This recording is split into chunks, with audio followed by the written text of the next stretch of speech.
Okay, hello everyone. I want to welcome you to our little video workshop on the Mozzie Monitors Citizen Science Project, which is part of a research project and a PhD project by Larissa Braz, who is based in the University of South Australia. The project's grown out of some work we did a few years ago, looking at involving people in trapping mosquitoes using this new style trap called a GAT trap, and getting them to make submissions to our people or professionals in the University of South Australia. That project grew through the use of the iNaturalist app, and we created a project on that platform to help collect images and distribution data on mosquitoes throughout Australia to complement this research. So today, Larissa is going to talk to you a little bit about the history and the project of Mozzie Monitors and the initiative that she started called Mozzie Month that we're hoping will grow into a bit of a thing. And we're lucky enough to have Cameron Webb, who will speak at the end of the presentation about how to identify mosquitoes through iNaturalist. And in between that, I will talk to you a little bit about the mechanics of iNaturalist, how to use the platform and how to get the most out of iNaturalist particularly for new beginner users to really explore the ID and the different projects that are available on the platform. So I'm going to hand you over to Larissa now, who's going to speak to you about the Mozzie Monitors project.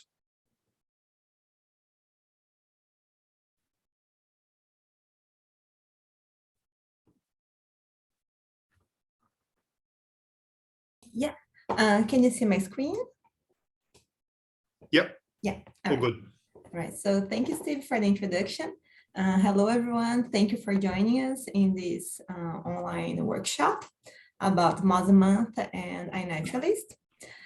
Yeah, my name is Larissa. I am a PhD student at the University of South Australia. And yeah, I've been running the Mozzie Monitors program since 2018. It started in South Australia, but it's growing, and now we have people participating from every state, not every, but almost every state and territory in Australia. And yeah, I'm going to share some of our outcomes and how people can get involved. So yeah. Just a short introduction about citizen science and why we started the program. So our Mozzie Monitors program is a citizen science initiative, and a citizen science is a collaboration between researchers and members of the community who work together to answer a question, a specific question, or to solve a problem.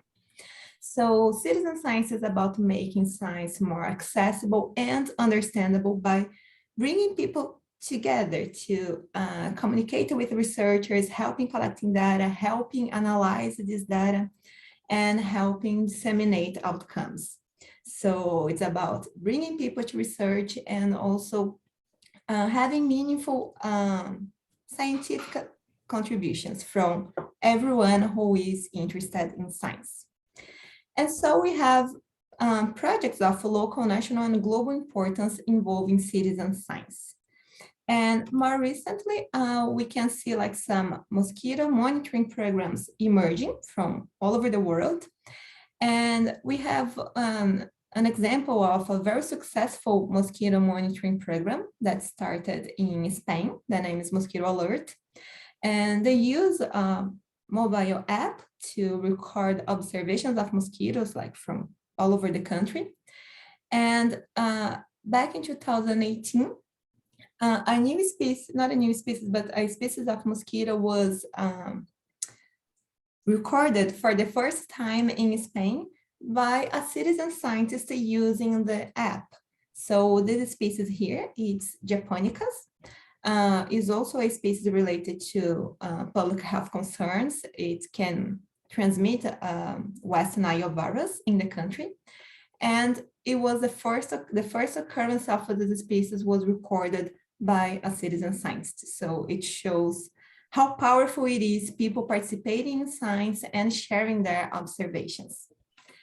And the Mozzie Monitors program is the first citizen science program in the world that combines fixed-point mosquito trapping and public. Not sure what's going on there. It has been running. I think there is a video. Sorry. I think it's fixed. Can you hear me again? Yeah. And the Mozzie Monitors program is the... Are you showing a video? No, but maybe it was part of the slide. Oh, the presentation, yeah. Yeah, sorry, some technical issues. But yeah, so we launched the Mozzie Monitors program back in 2018. So that's the first program in the world that uses fixed point mosquito trapping and the community's participation to trap mosquitoes and submit their photos for identification. So yeah, since 2018, we had over 15,000 observations of mosquitoes, 14,000 mosquitoes collected, and over 200 people participating. And so, yeah, I think it worked now.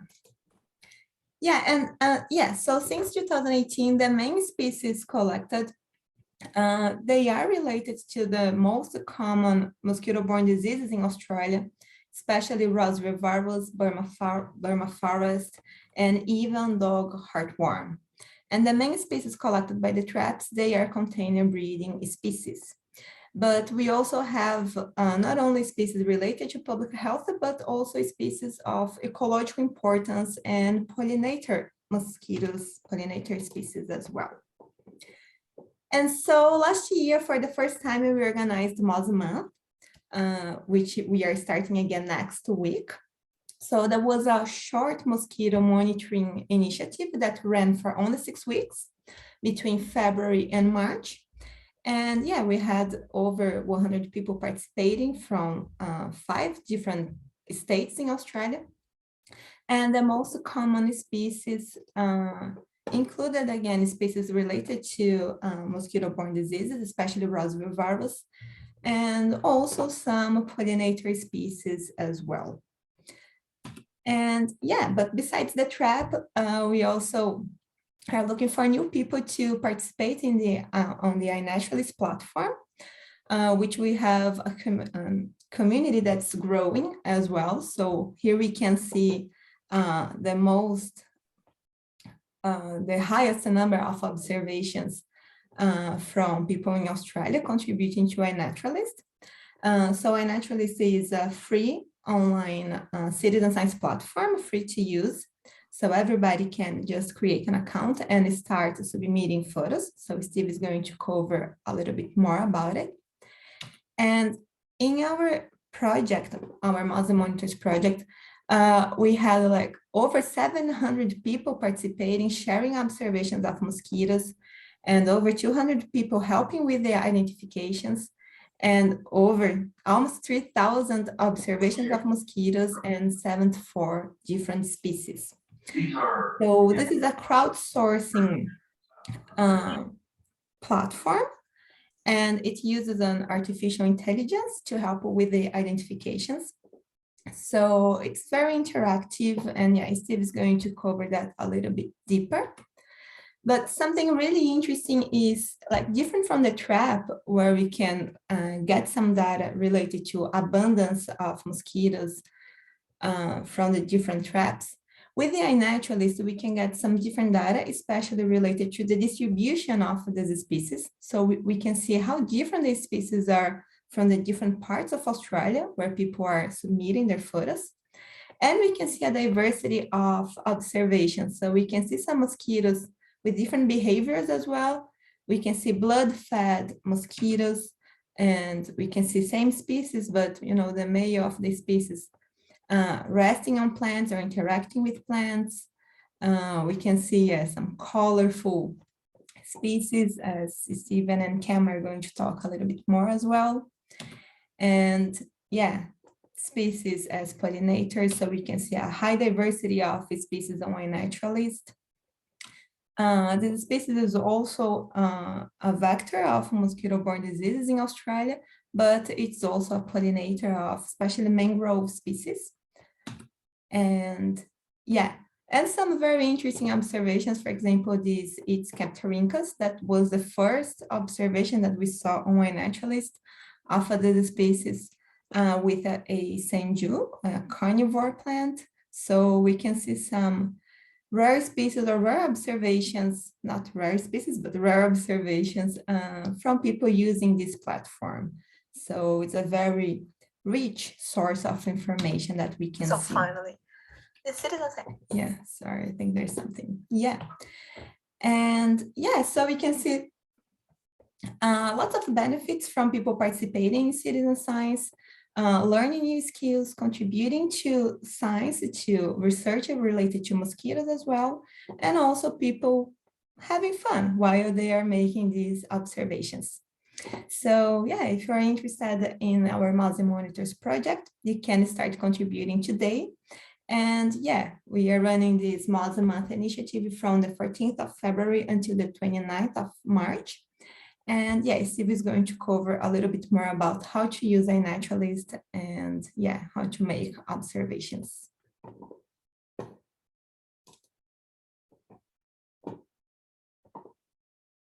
Yeah. Thanks, Larissa. That's a great introduction to the iNaturalist platform and the project, and some really great observations there of a carnivore eating a carnivore. So that's fantastic.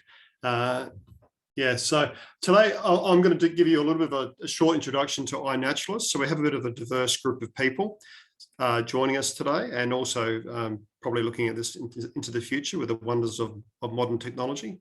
So I'm just going to take you through a little bit of a description about the iNaturalist platform and how to create an account, explore different projects, and how to take and upload a photograph to iNaturalist, and a bit about that sort of stuff. So just bear with me while I share my screen.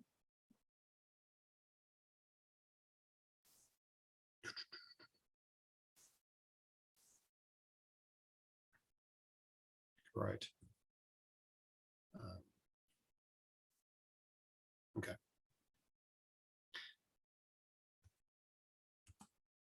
So for those of you who haven't used the iNaturalist platform before, when you first go to the landing page, it's actually a web platform as well as an app that you can have on your phone.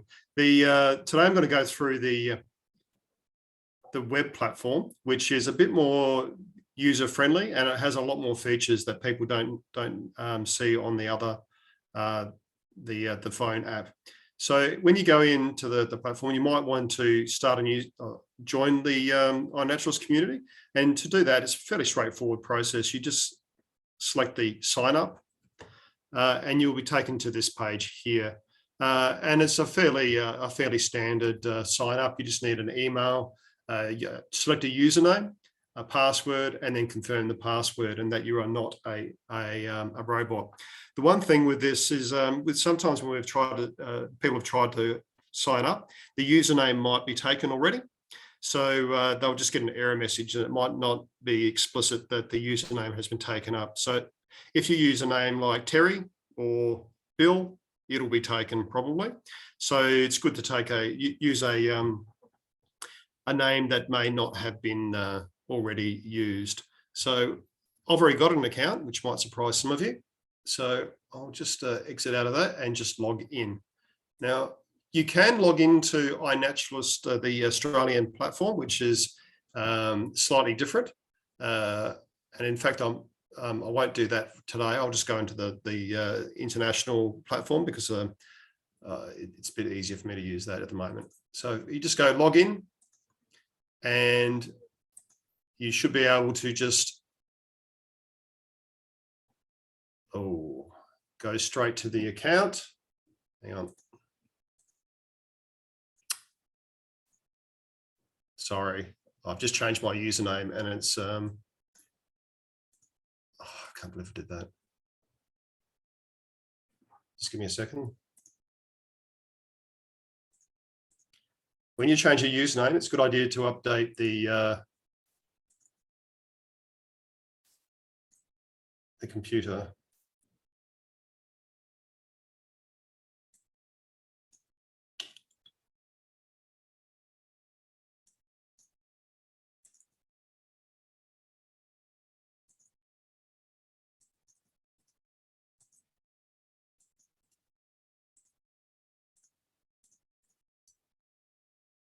Can't you use your email? Oh, it's not that. It's just Not the password. I've just changed the login because I was mucking about. Hang on.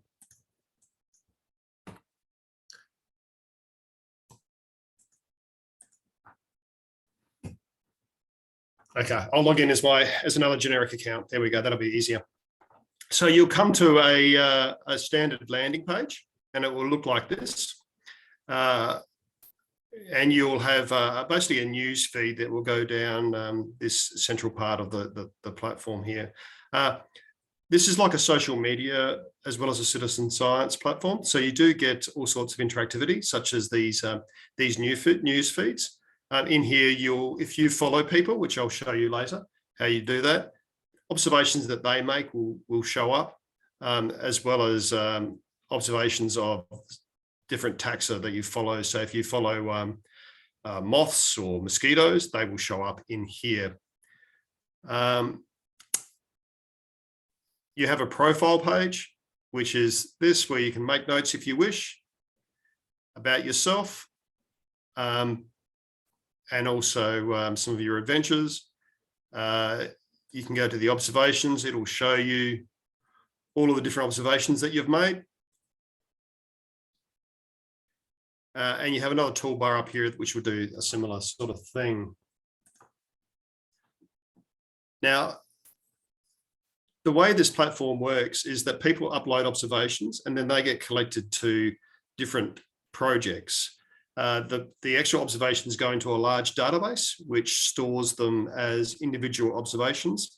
And then the different rules for each project will then pull out the various observations to form that particular project. So one single observation may be in several different projects, or it may be just in one, depending on the nature of the projects.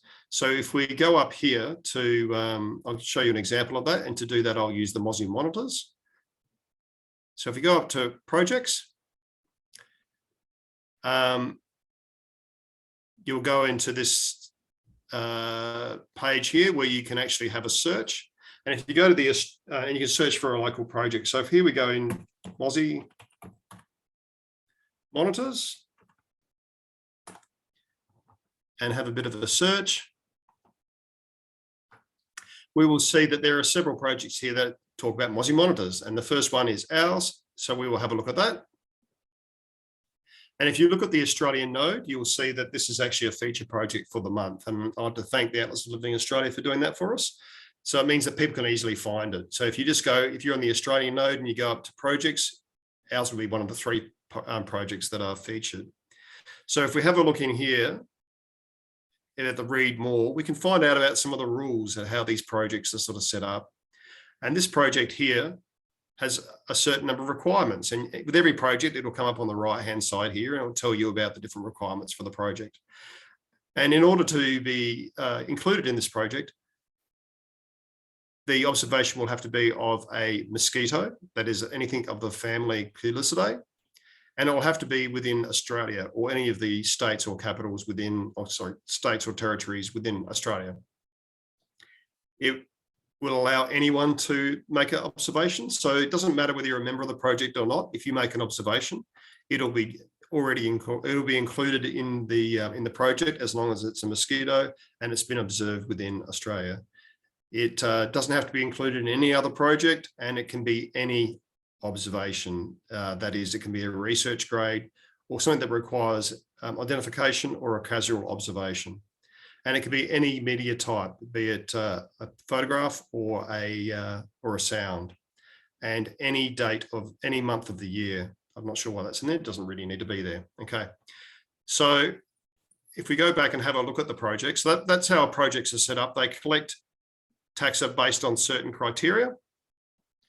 And then we can actually have a look and see what species have been observed. And these are all the different pictures that people have uploaded over the last day or so. We have a list of the people who have actually made observations. And here you can see that I've made a lot of observations. That's my usual username. And here's Cameron, who's been really good at uploading species from around New South Wales that he's been collecting in his traps. and adding a number of different species that we don't readily see. I used to do that when I used to do regular trapping around South Australia. So you can actually start seeing what species are in your local area. And if we go down a bit further, we can actually see a map of the distribution of observations. So we can sort of see, oh, actually they're not going to show up the observations, but I can show that for you guys later on. We can also have a look at the different species by the most common species that are observed by clicking on this tab here called a species, the species tab. And this is the same for any project that you wish to join. Today we're talking about mosquitoes, but if you're looking at a project that's based on a national park, that'll show the same sort of list of species, all the species that occur within that. And there are some species in here that you might find unfamiliar or you don't see very often, such as the Toxorhynchides species, which we don't see much on the in Adelaide because it doesn't occur here, but it is a large and charismatic species, so people tend to observe it and take photographs. And that's one of those things that with these citizen science projects, you do get a little bit of bias of sampling, and we get that in any sort of scientific sampling methodology where it may bias some species over others, depending on their interaction with humans or just their appearance. This is quite a large mosquito, so people notice it a lot more. It doesn't actually bite people though, which is interesting that people still find it amazing that they take observations of it. Now, we can also see who's been making observations, and you can have a look at who's made the most number of observations by this little rank of the different users. Here's one of our original Mozzie monitors, Linda, from just north of Adelaide. She lives in an area that's a bit of a hotbed for various mosquitoes, including the salt marsh mosquito and Aedes vigilax. And I'm sure those people on the East Coast will be very familiar with that. And she's made a lot of observations for us over the years. But we can have a look at that and see who else has made observations within the project. And also there are things such as project journals. So if you want to run your own project or have a look at some of the news that's going on with the project, you can go into the project journal, and we will be using this over Mozzie Month to give you some updates as to what's been observed.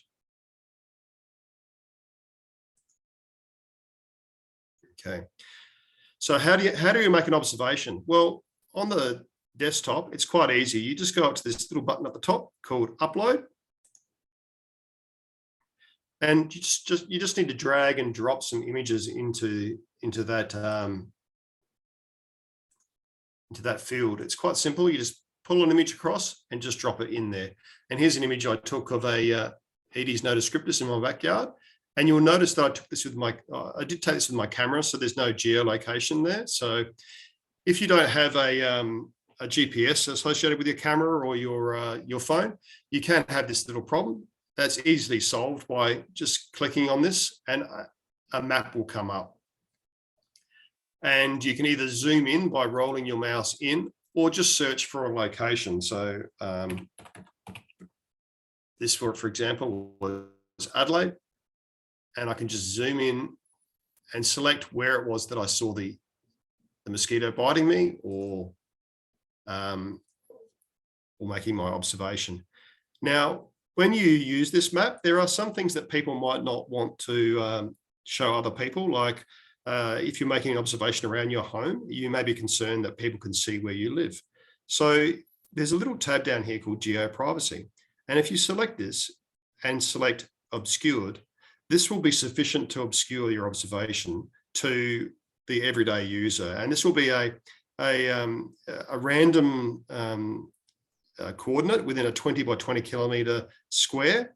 And it'll show up to, it will still show up to exactly where it was for you, but anyone else going into the observation, it'll be obscured. So particularly if you've got young people using it, you might not want them to show where they are, where they're frequenting for various reasons, or if you don't want other people knowing exactly where you are, or it's a rare species or something like that, you might want to hide it from the general public. Researchers can then find that later by asking you a simple question. That's a rare species. I'm a researcher. Can you please let me know or show me where it was? Now, there is an AI that works behind the scenes and it works off the actual observations that have been uploaded, looking at all these observations and making a comparison and then choosing which is the most likely candidate. Now, Aedes nondescriptus, as Larissa said before, is one of the most commonly uploaded species. So it's fairly well recognized, but you might get a lot of other species that are not. And the AI will select the most similar, which may very well be the striped house mosquito if it's a dark mosquito, or alternatively the house mosquito Culex squinx fasciatus. Now, if you're not sure, it's much better to select a higher rank. If it's just making a random guess, it can be you can select the wrong species. If we go into here and think it might be something like the Asian tiger mosquito, one way we can check to see if the distribution is right is by clicking on the view button, and this will show you where the species was seen previously. Now, I'm sort of skipping around a little bit here, but the way the AI works is, I said before, it looks at previous observations. This platform started off in the US and has been used extensively in Europe as well. So it'll look at those species a lot. There'll be a lot more examples of those species, and it will often suggest those rather than the one that is local, particularly for invertebrates. Now, if we look at this here, we can see that that particular species doesn't occur in Australia, or we hope it doesn't. So therefore, it's probably unlikely that it is that particular species. So we might want to ask ourselves some questions around that and maybe think that it might not actually be that particular species. So it might be better off us just selecting the Aedes up here and leaving it at that, and then someone else who might know a little bit more about the particular species might come along and identify it for us. Also, if you are taking observations of species of mosquito or other invertebrates, often people take observations from behind and only one orientation. This can be a bit difficult for us to make identifications, and it is a lot better for us to at least do 2 or 3 different pictures showing different orientations. This can be a bit difficult if they're biting us, but you can kill the mosquito gently and then upload pictures of the dead mosquito at your leisure, which actually does work for identification purposes. If you want to add the image to a project, we can type in here a name of a project for your own backyard. So if you wanted to do that, we can actually this platform is not, sorry. This profile hasn't got very many projects it's joined to, so I can't show you that feature. If we want to change the date, we can just select on the date and then change the date here, or exclude the time as well. The reason why you might want to exclude the time by editing that out is if you've taken a whole bunch of pictures of various things and then come across a rare orchid, you may want to obscure the orchid. And if people can just follow you along a path, they can work out exactly where you were and then steal that particular plant. And that does happen. So you might want to just obscure that. And then all we need to do here is to just add the observation. And that'll show up in our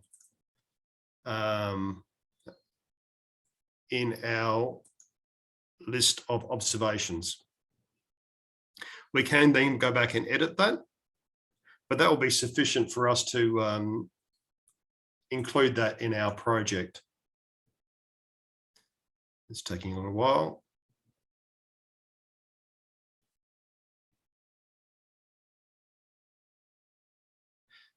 Okay, so there it is, it's just showing up. Now, if we want to explore what's in our local area, we can do that as well, and I won't take too much more longer, so we'll just show you this. If we want to explore, we can just hit the explore button and then search by different taxon.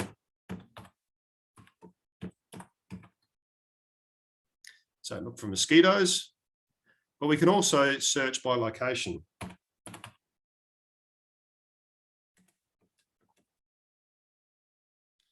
And we just have a quick look at that. And we can look at all the species of mosquito in New South Wales for the benefit of Cameron there, who's from New South Wales. A different way of doing that, a less precise way, is to use these filters. So I'm not sure if everyone's seen those. You can actually search by different phyla by using these particular tabs. Here we have the birds, the frogs, reptiles, plants, for example, and fungi. So here we can look at all of the insects within New South Wales. And this will show us all the observations, but we can also sort by species. Okay. Another thing we can do, which I'll just show you quickly, is to use the identify tool. And if you are particularly keen on a certain taxonomic group, you can use this to just quickly screen through different taxa. So here again, we can go look at our particular place of interest. We can narrow it down a bit. So we can look at Queensland and just quickly scan through those and help out the community by identifying things that we're very familiar with. So we have some other tutorials on some of our websites, including our Great Southern Biblett's YouTube channel. So if you want to have a quick look at those or follow our social media, we will be doing some more tutorials that are in a bit more detail about some of the aspects of iNaturalist over the year, usually chaired by someone called Thomas, the Beachcomber from Sydney, who's very, very good at these sort of interactive workshops. So I think that's enough from me, giving you a bit of an introduction. I'll now pass you on to Cameron Webb, who will talk to you about how to identify mosquitoes through iNaturalist and which features to look for and things like that. So I'll just stop sharing my screen. Right, over to you, Cam. Okay. Thanks, Stephen, and thanks to Larissa for the invitation to come and talk today. I've really enjoyed being part of the Mozzie Monitors group and uploading my photos to iNaturalist. So hopefully I can talk to you a little bit about what I do and help you identify the mozzies. I guess, first of all, I just want to pay respects to the traditional owners of the land that I'm on today, the Gadigal people of the Eora Nation. I'm here in Canada Bay in the sort of inner west area of Sydney. So today I'm going to talk to you a little bit about how to find mosquitoes, which is, it might sound a little bit unusual, but if you want to participate in Mozzie Month and take some photos to upload to iNaturalist, it's not just about letting the mosquitoes come to you. You might want to go out looking for mosquitoes as well, and that can be a great challenge for all of us, and particularly myself, who likes to track down mosquitoes. And also talk to you about, not so much about how you are going to identify the mosquitoes themselves. I'm going to give you some tips on the things that you're looking for to identify them, but most importantly, talk about parts of the mosquito that are really important to try to include in your photographs, so that for others who are trying to help out with identification, may be more likely to be able to give you a correct identification on the specimens of the photos that you upload of those mozzies that you've encountered. So there's about 300 different type of mosquito across Australia. And you can just see from some of these photos here is that they vary quite a lot in their size and shape and colour. And from our point of view too, they change a little bit in their pest and public health risks. So from someone who works in monitoring mosquito populations to assist our health authorities, it's really important for myself and Larissa and Stephen to know what types of mosquitoes are in our local area, because not only can we work out where they may be coming from, but also it helps understand what their pest and public health risks may be. You might also be able to see on the figure here that there's a whole lot of distribution maps for these mosquitoes across Australia, and some mosquitoes are very limited in their distribution, some are quite widespread. But one of the really interesting things that we've noticed in the last few years is that the distribution of some of these mosquitoes are changing. Now, maybe that's due to a changing climate or some other factor, but it's really hard to be everywhere in terms of the formal mosquito surveillance programs that the states and territories run. So roles that you play as a citizen scientist are really valuable. So many of you might live in a location where we don't have a trap, we don't have a surveillance location in place. And so it's really valuable to see your observations, because I always enjoy being surprised when I see these new distributions of some mosquito species. So it's really can't encourage you enough to try to upload some of these photos and images from what you have seen of mosquitoes during Mozzie Month or other times of the year. So where do you find mosquitoes? And this is kind of an interesting question, because we all think about using citizen science to go out and track things like birds and frogs. And for some of you, if you're like me, you like to go out looking for these animals during certain months or periods of time where we're kind of looking out for these animals. And things like frogs and birds are a common example of that. But have you thought about going out and looking for mozzies? So it's important to keep in mind that mosquitoes have a really complex life cycle. Their eggs are laid in and around water bodies. Those eggs hatch into aquatic immature stages called wrigglers. And so you can find them in a whole range of different water bodies, from salt water to fresh water, from polluted water to pristine habitats. And also plenty in your backyard. So maybe you've seen these wrigglers in your bird bath or your potted plant sources, or maybe a swimming pool that you've neglected during spring, and you see the mozzie larvae in there before you've got around to cleaning it. So if you're out and about in your local area, you can look for these wrigglers in a whole range of water bodies. So if you see any puddles in your bushland areas when you're going for a walk, wheel ruts from cycles or car ruts are a really great place for some mozzies to be found in. But look around these sort of pools and ponds, particularly after rain. So if you're going into a local area, maybe about 3 or 4 days after heavy rain might be a good time to be able to see some of these mosquito larvae in those local habitats. But also rock pools are really important as well. So freshwater rock pools or even saltwater rock pools along the coast. You'd be surprised how close to the edge of the ocean some of these mosquitoes can be breeding in. If you're in and around wetlands, have a look around the edges, particularly where there's lots of vegetation or floating vegetation, floating weeds, aquatic weeds. That might be an area where you can actually spot these mosquito larvae in the water themselves. And it's easy to collect them with a small container, a soup ladle, or even just a soft drink bottle cut in half. You can kind of scoop them up. But around your backyard, if you're looking for mosquitoes, anywhere where you've got water, so potted plant sources, bird baths, your drains, but even water holding plants. So things like bromeliads are a good place for mosquitoes to move in. Now, we don't normally like to encourage people to create habitat for mosquitoes in the backyard, but if you've got a large bucket of water or a big tray of water, fill it full of leaves or grass clippings or something like that, and if you put that in a shaded area of your backyard, I probably think it won't take much more than a week or so before mosquitoes will come and lay their eggs. And so you can keep an eye on that during Mozzie Month, and maybe you'll start to see some larvae coming through. And you've probably got enough time during the month to actually collect some mosquito eggs and larvae, pull them out, rear them through to adults, and take some photos. I'll talk about how you can do that in a moment. But adult mosquitoes can be captured by a range of traps. From a scientific point of view, we often use carbon dioxide baited traps to collect the mosquitoes, but unpowered traps are available too. And some of you may have the GAT traps that Larissa and Stephen have distributed to you. You can also collect mosquitoes in some of the other bright UV light traps that you might get at the local hardware store or garden centre. But generally, those traps that use a bright light aren't very good for collecting mosquitoes. You'll get some, but not too many. So you could always sort through a range of insects that are collected in your bug zapper, and you probably will see a few mosquitoes, but mostly it's moths and beetles and other insects that you'll see there. Probably the best way to have a look at mosquitoes is let them come to you. And so like any observation of nature, sitting quietly in a shaded area in the late afternoon will probably mean that mosquitoes will start to come to you. Now, we certainly don't want them biting you. You shouldn't be tempted as much as you might be to let mosquitoes land on you and start feeding on you before you take a photo.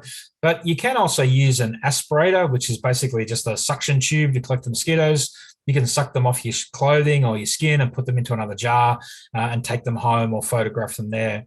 And if you do collect any live mosquitoes, they can be quite easily killed without damaging them by just placing them in a freezer for about 10 minutes. So what I like to do is sometimes get aside a few vials or small containers. And even if a mosquito is coming close to me and lands on my jeans or my shorts or my arm, I can just collect it in the jar, and before it has a chance to try to bite me, put the lid on, put it in the freezer for about 10 minutes, and they'll be dead. And it might be easier to take a picture of that dead mosquito. So on the left here, you can see a picture of what we commonly call a mosquito breeder. These are what entomologists use when they collect those mosquito larvae. Because it's easier to identify the mosquitoes when they're adults, we keep the larvae in a little container like this and feed them, nurture them. And it might only take a week at most for them to pupate and emerge as adults. And then we can unscrew that top container, put it in the freezer and identify them. But you don't need to buy one of these sort of professional mosquito breeders. You can make one yourself out of an old soft drink container or bottle, and then keep an eye on those larvae as they complete their development. And then you can collect the adults and again, pop them in the freezer to kill them before you can have a chance to take a picture of them. So we could talk for hours about mosquito taxonomy and how we identify a mosquito, but I just thought I would show you 4 different parts of a mosquito, which are really important that, you know, entomologists like Larissa and Stephen and I use to try to identify a species. And that's the proboscis, the sort of needle-like feeding parts of the mosquito, the thorax, particularly the top of the thorax, the abdomen, and also the legs. So those 4 parts of the mosquito are all of those that contain various colors and patterns that are created by the scales or the other coloration on the mosquito that help us identify them. And so where you can, if we can kind of capture a little bit of all of those different 4 parts of the mosquito, we're much more likely to be able to provide a good identification for the mosquito themselves. For a lot of the mosquitoes that live in your backyard, it's the patterning on the top of the thorax, which can be really important for identifying a mosquito, and especially differentiating some of our local mosquitoes, like the Australian backyard mosquito, some of the exotic mosquitoes that you might find that are our health authorities on the lookout for, things like the yellow fever mosquito or the tiger mosquito. The proboscis of the mosquito can have a range of different patterns on it, which are really difficult to see under normal circumstances. You usually need a microscope, but some of them will have a nice distinct pale band on them, which can help differentiate some different types of mosquitoes. So that's great to capture. The legs are really important as well. So when we're trying to differentiate certain mosquitoes, we're looking at different patterns of stripes and scales on these legs. You might hear a lot of people talking about whether they've seen a mosquito with striped legs. Well, in actual fact, a lot of them do, but being able to see where they are on the mosquito is really key to identifying it. The other thing which is really critical, but incredibly hard to capture sometimes in images, is the pattern of the dark and light scales on the abdomen, both the top, the tergites, and on the bottom, the sternites, which is the technical terms for these patterns that are created. But there can be really diagnostic. So as Stephen mentioned earlier, if there is a chance to take a couple of different pictures of a mosquito from different angles, it might give us a chance to be able to see some of these characteristics that help differentiate them. So there's some of the things that we look at for a mosquito, but for those of us who look at mosquitoes all the time, there's also a really highly technical aspect to identifying mosquitoes that I like to call gut feel. And that is that I just have a sense for a mosquito, what species it is, particularly if we know where in Australia it's been collected. And so we, as an entomologist, we try to juggle all of these different factors together to try to provide the best identification for those specimens that you've uploaded. Here's a selection of photos that I've taken of the mosquitoes that I've collected and uploaded to iNaturalist. Now, I've got the advantage of being able to use a mosquito trap to collect species and also a bit more of advanced camera gear to mount the mosquitoes and take pictures of them. But these sort of photos are great and help me identify them because I can see all of those characteristics. Sometimes I might want to see other angles, but for the most part, these mosquitoes have the key characteristics that will help me identify them. But that doesn't mean that entomologists like Stephen and I and Larissa and others that help contribute to Mozzie Month can't help identify the images you upload to iNaturalist too. So this is just a selection of other types of mosquitoes that have been recently uploaded. You can see one's been a bit squished there, but we can still see the diagnostic characteristics of that mosquito to help know that it belongs to the genus Anopheles. Sometimes when the mosquitoes have a big blood meal, it can be a little bit tricky actually to identify them because the expansion of the gut with the blood meal can make it a bit difficult to see those key characteristics, but we certainly can give it a good shot. And also, when I talk about gut feel for mosquitoes, sometimes the way the mosquito is sitting on a leaf is really diagnostic as well. That photo there, second from the right, you can see those legs bent up over the mosquito, and that's a pretty distinctive way for a mosquito like Culex or bosniensis to sit like that. And of course, you've got the big mosquito, iridescent type mosquito there on the right, which is Toxorin coides. Stephen mentioned it before. So we can get a sense for the types of mosquitoes. You don't have to have really high quality professional photos for us to provide an identification. So just before I finish up, I thought I should take this chance to kind of give you all a reminder that if you are out there looking for mosquitoes, it's important to remember that they'll bite and they can pose a health risk. So when mosquitoes are most active at dawn and dusk, cover up with long sleeve shirt and pants, and don't forget your covered shoes as well. If you want to wear a topical insect repellent, choose one that contains deep picaridin, oil of lemon eucalyptus. That'll provide the longest lasting protection. Pick a formulation you get from your local supermarket or pharmacy. And in your backyard, tip out, cover up, or throw away any of those water holding containers in the backyard. If you flush them out once a week, so things like your bird bath or your dog bowl or the water you leave out for wildlife, that'll interrupt that breeding cycle of mosquitoes and stop them emerging, causing problems. Screen your rainwater tanks and clean out your gutters and drains as well. If you want to try mosquito coils or those plug-in devices that release insecticide, they can be useful in sheltered areas, but don't have a Mozzie coil burning beside your bed. And finally, just keep an eye out for some of the warnings you'll see in the media from our local health authorities. Entomologists in state and territories right around the country help our local authorities monitor mosquitoes for early warning for risks of things like Ross River virus, and we'll be quick to give you a warning about when those risks are elevated. So, Stephen, I'll hand back to you for a moment, but certainly for anybody who's online today, keep an eye out on iNaturalist. I'd love to try to help identify some of your mosquitoes. You can also get me on Twitter as well, and so I'll be keeping an eye on the Mozzie Month hashtag to see if any of you sharing your images of mosquitoes. Thanks, Stephen and Larissa. I'll hand back to you now. Thanks, Cam. That's a great little coverage of mosquitoes and identifying mosquitoes on iNaturalist, but also on just generally. So I hope that was helpful for everyone. But I'd like to now open up the floor to any questions that people might have or suggestions.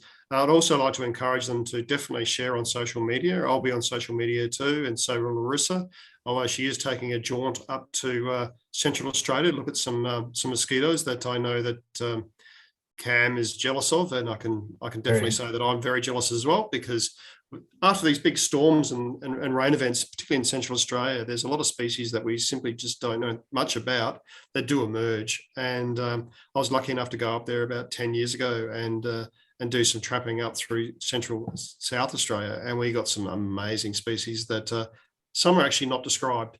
So we know what they are, we know what they look like, but they haven't actually been formally described. So it'd be great to see what Larissa comes back with. And hopefully she will be sharing her adventures as she goes up there with Professor Craig Williams, who is not with us tonight, but will definitely be up there sharing the Mozzie Monitors news. So has anyone got any questions or things that they would like to open up to the floor? Feel free to unmute yourself and ask.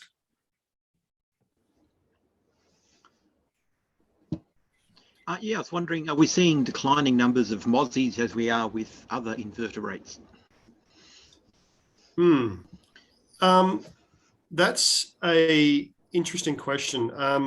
The word decline indicates that we know what mosquito populations are doing in a lot of places. And I think with mosquitoes, we have been monitoring them in a lot of places, but there generally isn't a really available long-term data sets in many places. And that sort of research is one of the things that are ongoing. I know with invertebrates, there's a lot of things in the media about decline, but a lot of the research is not necessarily based on continuous data sets, which is quite rare and unfortunately not well funded. So drawing those conclusions are often been made where you look at some of the data may have some issues with it, where they've looked at things that 30, 20, 10 years apart, and then they've made some conclusions. So whereas I'm not saying that the populations are under threat, like many invertebrates, it's a bit hard to draw those sorts of conclusions without those long-term data sets, which unfortunately are very tricky to fund. That's my view. I'm not sure. Have you got comments to say on that, to make on that, Cam?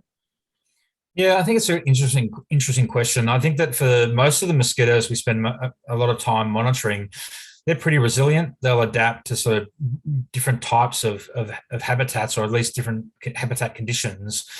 But I do think that there's probably some mosquitoes that are quite unique in terms of their ecosystems or their habitats. And as we lose those habitats and the other animals that are in them, there's certainly a chance that we might lose or at least see declines in some particular types of mosquitoes. I mean, the thing is that, you know, with hundreds of different types of mosquitoes in Australia, there's really not much more than a couple of dozen that we know a lot about in a lot of great detail. So there's a lot of mosquitoes we just don't know enough about to know whether they would be in decline.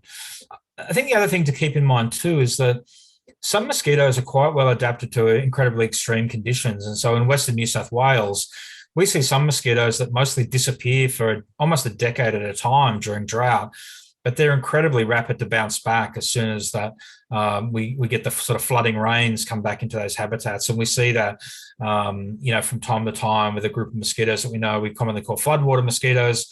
Their eggs are probably desiccation resistant, and we know that they can last many years in those environments. So, yeah, much to learn, like a lot of other insects. Yeah, I can think of one mosquito in South Australia that's highly specialised. It actually occupies this thin strip of coastal habitat down in the southeast, and it is highly sensitive to, I believe, there's not a lot known about it, but the actual habitat that it tends to inhabit makes it fairly sensitive to changes in rainfall patterns. And with the southeast drying, I would suspect that particular species would be under threat. But generally, as Cam says, most mosquito species a lot of mosquito species that we spend a lot of time looking at, and they are disease mosquitoes, tend to be generalists. And that's probably part of the reason why they're such effective vectors of disease. Thanks for that. Sure. Yeah, hi, Lincoln here. Look, thank you very much. Awesome presentation. Huge amounts of really good information. I guess I've got a philosophical question, just to get your view on, you know, everything in ecology has a purpose. What's the purpose of a mosquito? You want to try to answer that, Larissa? Yes, they can try. Yeah, mosquitoes are quite important for the environment as well. Like they are a very important biomass for, you know, like different species to feed. Like a lot of species feed on mosquitoes as well.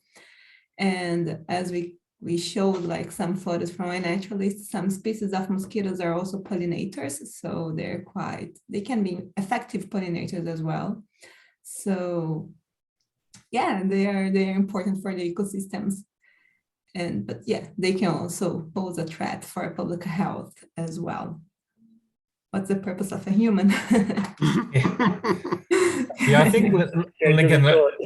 Yeah, I think Larissa's right. Of course, is that they're, you know, scientists have spent a lot of time working out how to kill mosquitoes and how they transmit the pathogens that make us sick, but we haven't been very good at working out what their ecological role is. And even though we do know they're food for birds and bats and fish and frogs, spiders, lots of insects, and they pollinate plants, I'm not aware of a single plant or animal on the planet that is completely reliant on mosquitoes. Some work we did in the coastal wetlands around the central coast of New South Wales showed that the microbat populations certainly feed on mosquitoes, but mosquitoes are really only a snack food for the very smallest of the bats. Most of the other bats were eating moths and things like that. A mosquito doesn't have much nutritional value. It's like eating a fingernail. So when there's a lot of them, they're probably a good food source. But I think often this question Lincoln's asked in the sense that, you know, with new technologies, do we have the ability to eradicate mosquitoes? And you'll see those headlines all the time. And I think that it's important to keep in mind that some of the most important mosquitoes internationally, the mosquitoes that spread things like malaria parasites or dengue virus, they don't live in the natural environment. They've adapted to life in the rubbish that humans accumulate around the home, you know, plastic containers, water holding containers. And so I think that in the case of those mosquitoes, you know, perhaps their ecological role is incredibly insignificant, and the benefit of reducing the burden of disease is well worth wiping them out. I just don't necessarily want to take that approach to our local wetland mosquitoes, because I'm sure there's some ecological links there that we're yet to. Yeah, I'd agree. I think a lot of these the issues around mosquitoes are definitely around urban and peri-urban control. Wetland mosquitoes, we did a lot of research in South Australia on urban mosquitoes, and the situation is different in every environment. And we found that those wetland mosquitoes just didn't really contribute much to the problems, even around the areas surrounding the wetlands immediately. It was mainly the mosquitoes coming from people's backyards that caused most of the issues, and they're the ones that we really want to target. Those, and potentially some of those ones that occur on the around the salt marshes and things like that. But they're very delicate ecosystems as well. We don't really want to disturb those, because there could be a lot of other unforeseen responses that may occur from wiping out mosquito populations in salt marshes. Control, I suppose, is more of an answer that we want to try and do, rather than wiping out populations, because they provide, in those sort of wetland environments, the larvae themselves can provide food sources for fish, because although they are snack foods, there tends to be a lot of turnover for those, and they're concentrated in one spot, so they can provide those sorts of food sources. But now here's a question: is anyone aware of any hybrids cross between species? So well, I guess we've got a unique situation even in South Australia and parts of Victoria and New South Wales, where we have the Culex pipiens group mosquitoes that we think there might be some hybridization between them, which makes identification really difficult and population analysis. But you know, that's the kind of the main group that I'm aware of. It's been documented in. I don't think we get a lot of. I don't see a lot of reports of sort of hybrids, like internationally, about hybridization between different mosquito species. So it's that pipiens group, I think, which is probably most noteworthy. Yeah, and they are tough to tell apart as well. Very, very similar, and very similar habitats as well. So yeah, they're the only ones I'm aware of myself. I don't know if Larissa's aware of any others. No, not really. Yeah. Let's see. Is there any other questions in the chat?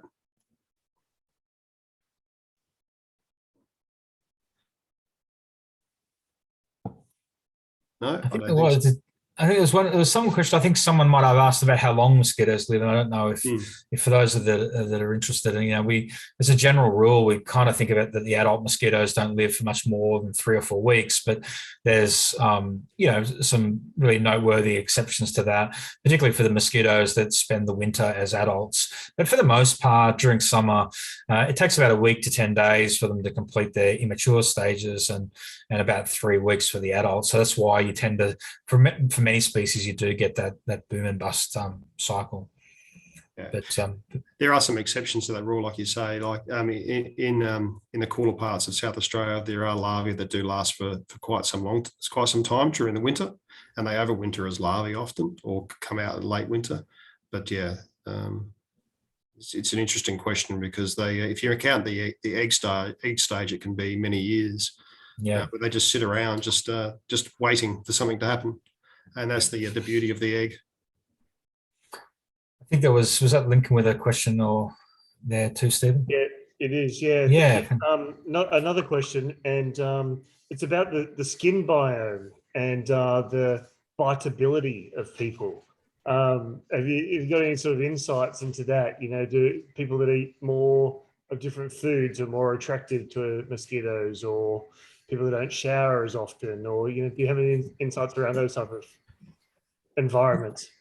Yeah, it's sorry, Stephen, did you or Larissa, did you want to take that? I think that's one for you, Cam. You've written on this subject a few times. Yeah, I think so. This is kind of a really fascinating field of work, because we do know that it's true that some people are more likely to get bitten by mosquitoes than others, and the general theory behind that is that it has to do with the chemicals you sweat out and the smells produced by bacteria on your skin. And there's lots of work that tries to isolate certain chemical compounds. But the reality is that not only do we all vary so substantially from one another, it's hard to have a definitive assessment of what makes you more attractive than your friends and family.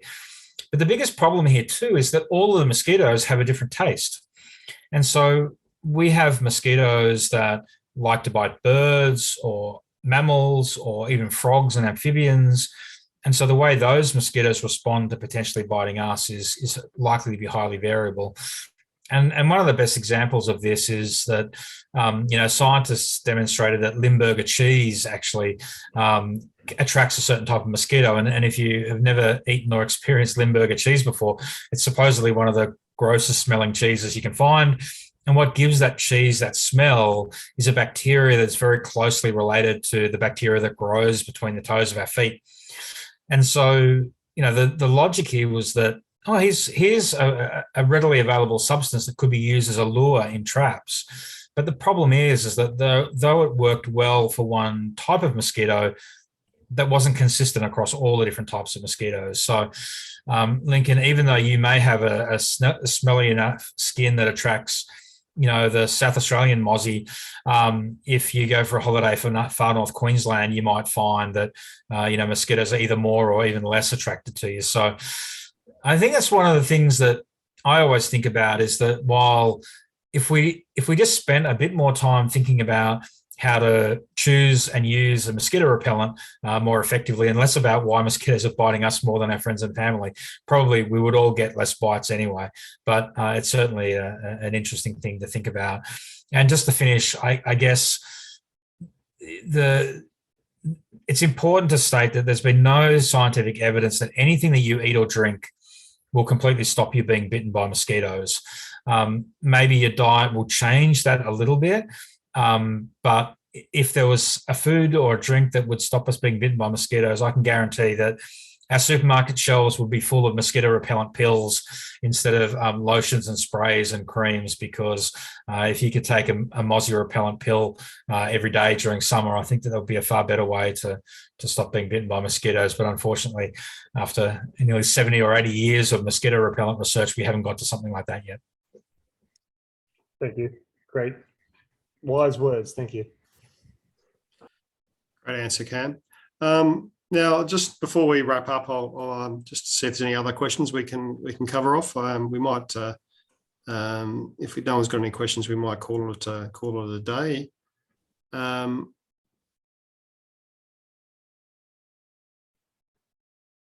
Anyone else? No. Okay. Well, that was a great bit of a Q&A there from everyone, and I really appreciate those questions. Some of these questions we get asked all the time, and I know Cam is very apt at answering them, which is great, and it's great to have him here. And if you want to find out a little bit more about some of the mosquito stuff, we will be probably tweeting and putting on Facebook some of the pieces in the conversation that Cameron's written over the years, which are really interesting and engaging. He's a great communicator. So hopefully we can keep you guys engaged. So follow us on the Twitter handle, Mozzie Monitors, and have a look at our Facebook page, and we'll be on Instagram as well. And you can follow Larissa's adventures there. So thanks for joining us tonight, and we'll put this up on our YouTube channel in the next week, so people can have a look at it then. Okay. And if you have any questions, please feel free to contact us through Mozzie Monitors or directly on our social media. Okay. Thank you very much. Thanks, everyone. Thank you. Thank you. Have a good Mozzie month. Yes. Bye. Thank you. You stop the record, Larissa? Yes. Yep. Okay.